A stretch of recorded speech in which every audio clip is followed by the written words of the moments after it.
नमस्कार। प्रांजल ज्ञान गंगा में आप सभी का स्वागत है। हम संक्षिप्त महाभारत का पाठ कर रहे हैं, जिसमें कि शांति पर्व चल रहा है। आगे हमने कथा में जीव की नित्यता और सत्ता का वर्णन तथा चारों वर्णों की उत्पत्ति और उनके कर्म की कथा को पढ़ा था। अब हम आगे कथा में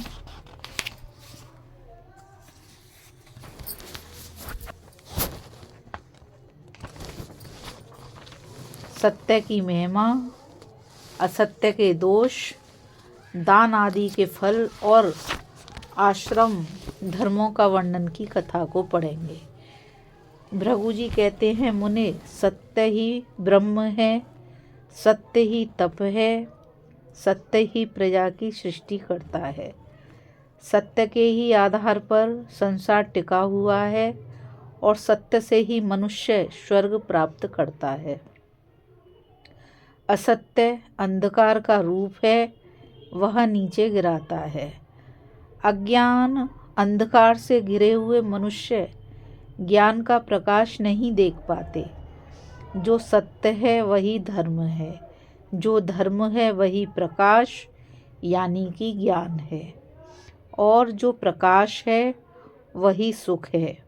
इसी प्रकार जो असत्य है वही अधर्म है, जो अधर्म है वही अंधकार यानी कि अज्ञान है, और जो अंधकार है वही दुख है। संसार की सृष्टि शारीरिक और मानसिक दुखों से भरी हुई है। इसमें सुख भी है, जो परिणाम में दुख देने वाले हैं। यह जानकर विद्वान पुरुष कभी मोह में नहीं पड़ते। प्रत्येक बुद्धिमान का यह कर्तव्य है कि वह दुखों से छुटकारा पाने का प्रयास करे। असत्य से तम यानी कि अज्ञान की उत्पत्ति हुई है। अज्ञान से ग्रस्त मनुष्य अधर्म के ही पीछे चलते हैं, धर्म का अनुसरण नहीं करते। अतः जो क्रोध, लोभ, हिंसा और असत्य आदि से आच्छादित है, वे ना तो इस लोक में सुखी है और न परलोक में ही सुख उठाते हैं। नाना प्रकार के रोग, व्याध और ताप से संतप्त होते रहते हैं। बध और बंधन आदि के क्लेश सहते हैं तथा भूख, प्यास और परिश्रम के कारण भी कष्ट भोगते हैं। इतना ही नहीं, उन्हें आंधी, पानी, सर्दी और गर्मी से उत्पन्न हुए भय तथा शारीरिक कष्ट भी झेलने पड़ते हैं। बंधु बांधवों की मृत्यु, धन के नाश और प्रेमी जनों के विछोह के कारण होने वाले मानसिक शोक का भी शिकार होना पड़ता है।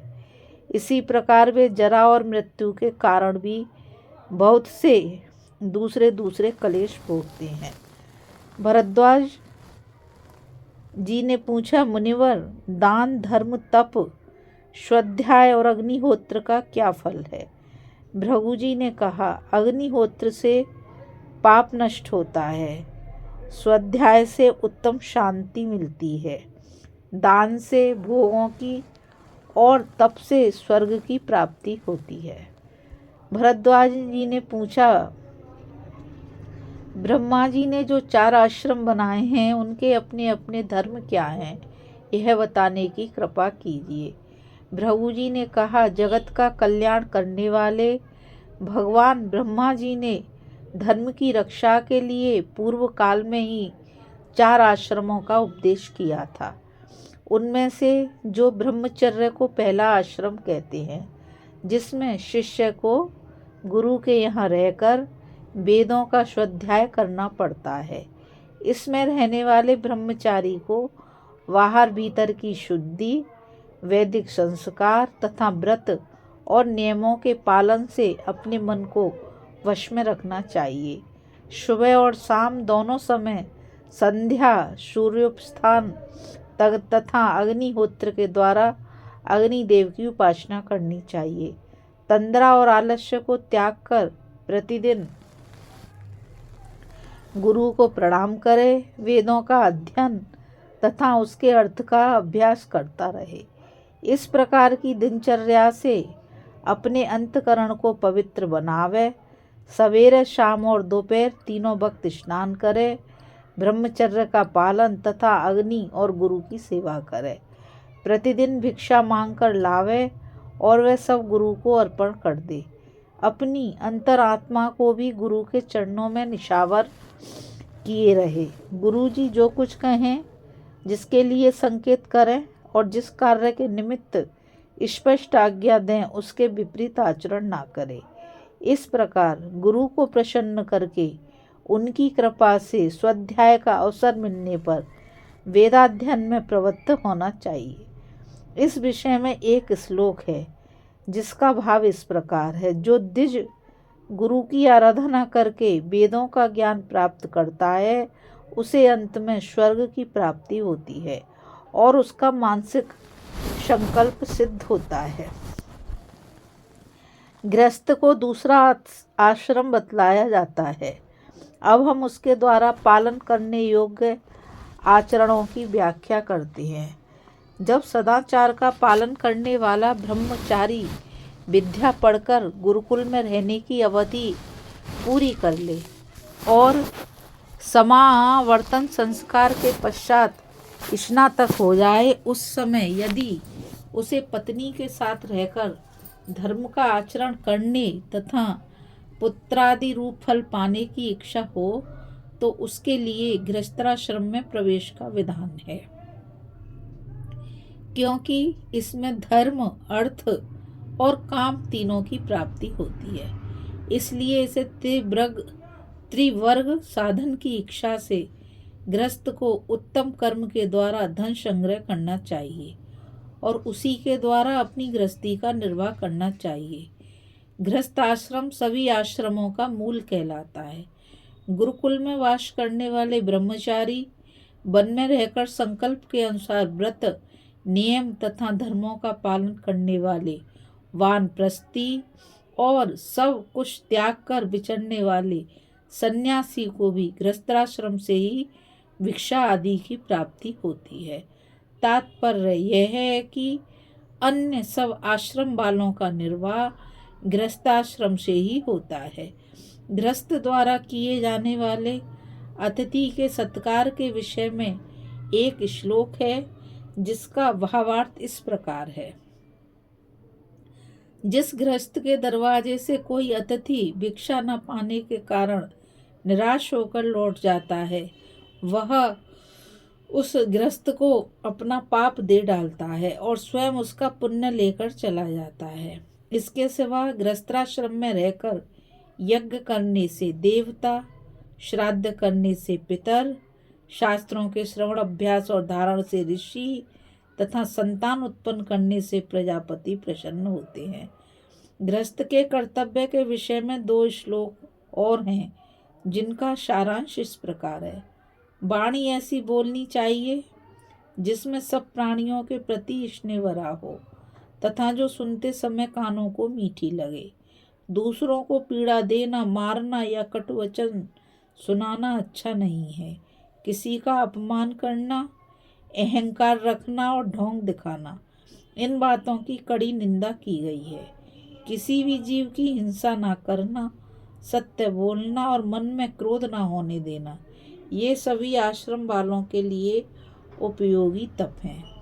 जिस पुरुष को गृहस्थाश्रम में सदा धर्म, अर्थ और काम के गुणों की सिद्धि होती रहती है, वह इस लोक में सुख का अनुभव करके अंत में शिष्ट पुरुषों की गति को प्राप्त करता है। तीसरा आश्रम है वानप्रस्थ।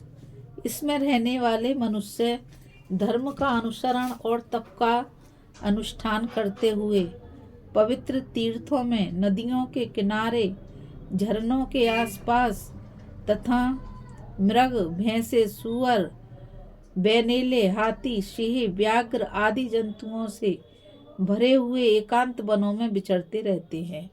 गृहस्थों के उपयोग में आने योग्य सुंदर वस्त्र, स्वादिष्ट भोजन और विषय भोगों का परित्याग करके वे जंगली औषध, फल, मूल तथा पत्तों का आहार करते हैं। वह भी बहुत थोड़ी मात्रा में और नियमानुकूल एक ही बार खाकर रहते हैं। नियत स्थान पर ही आसन बिछाकर बैठते हैं। जमीन, पत्थर, रेती, कंकरीली मिट्टी, बालू अथवा राख पर सोते हैं। काश या कुश की रस्सी, मृगचर्म अथवा पेड़ों की छाल से अपना शरीर ढकते हैं। सिर के बाल, दाढ़ी, मूछ, नख और रोम बढ़ाए रहते हैं। नियत समय पर स्नान, बलि, वैश्व देव तथा अग्निहोत्र आदि कर्मों का अनुष्ठान करते हैं। सवेरे हवन पूजन के लिए समिधा, कुशा और फूल आदि का संग्रह करके आश्रम को झाड़ बुहार लेने के पश्चात विश्राम करते हैं। सर्दी, गर्मी, वर्षा और हवा का वेग सहते सहते उनके शरीर के चमड़े फट जाते हैं।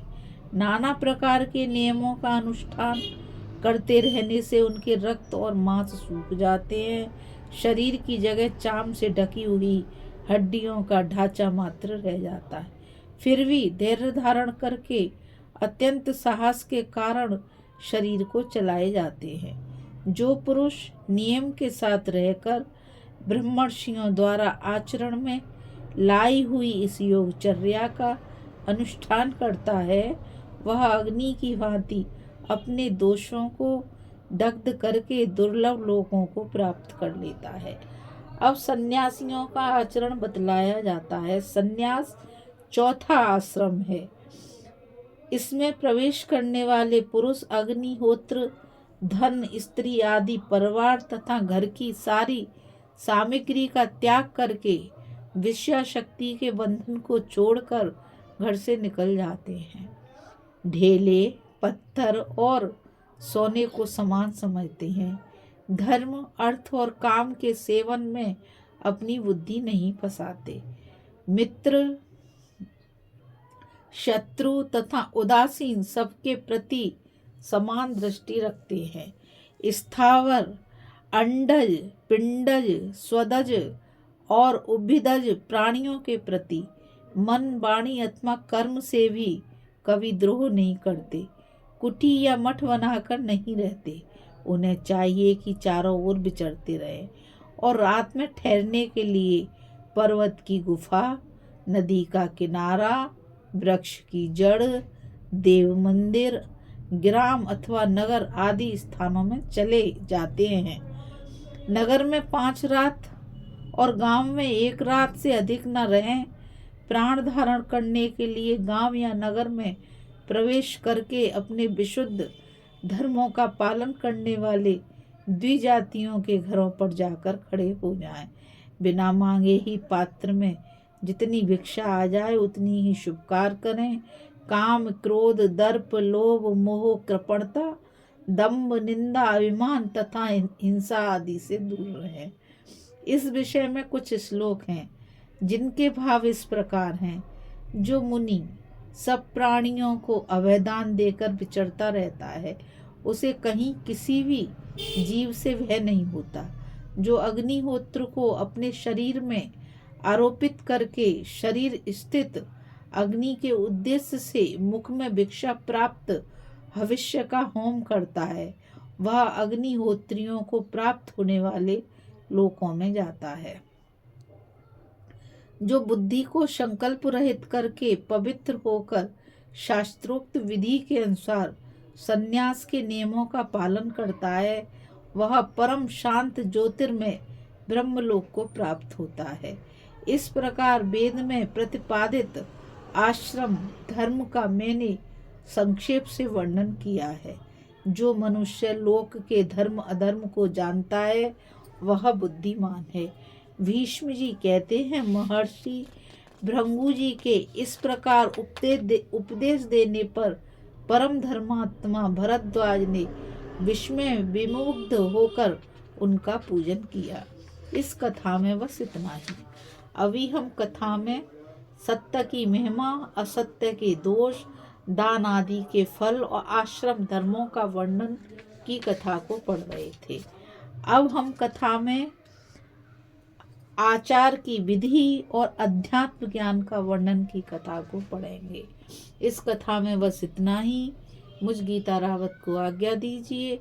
कल फिर मिलेंगे एक नई कथा के साथ।